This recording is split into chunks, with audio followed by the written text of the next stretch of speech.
When you decide to partner with a cloud provider, if you're in a regulated market, such as banking or healthcare, your regulator will want to know that you're still compliant with their requirements. Even if you're not in a regulated market, you may still need to be compliant with certain regulations. For example, the GDPR. You need to know what level of security is required of you, and you need to check that this aligns with the level of security that your cloud provider offers. Suppose you're the head of HR at your organization.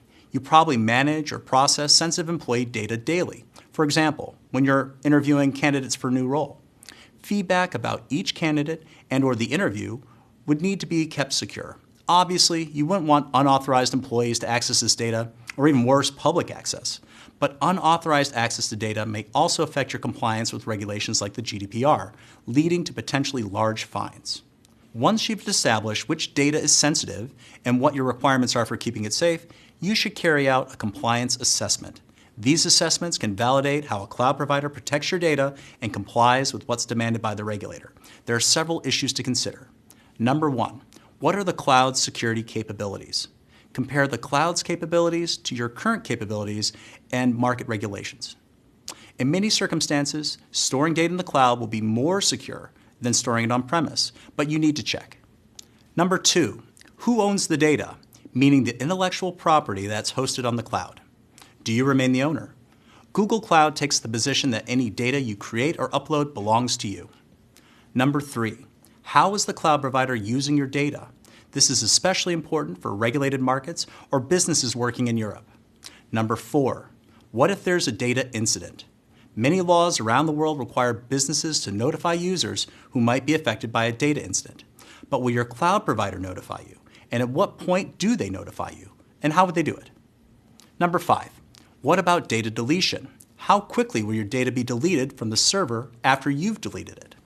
Number six, will your data be portable? If you want to leave your cloud provider, will they give you your data in a format that's easily accessible?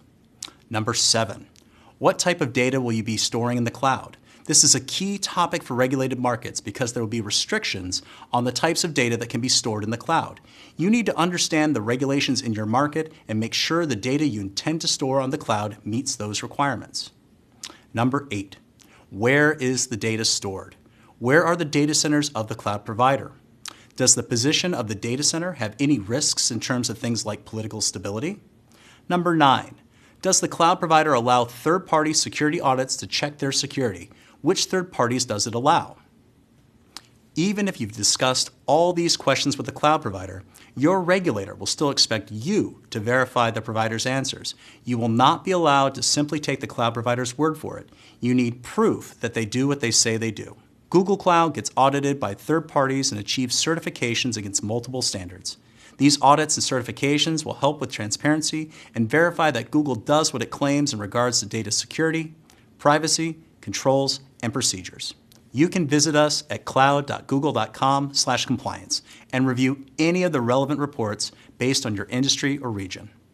Ultimately, whichever cloud provider you use, you need to work with them to make sure all necessary security controls are in place and that you have proof of this.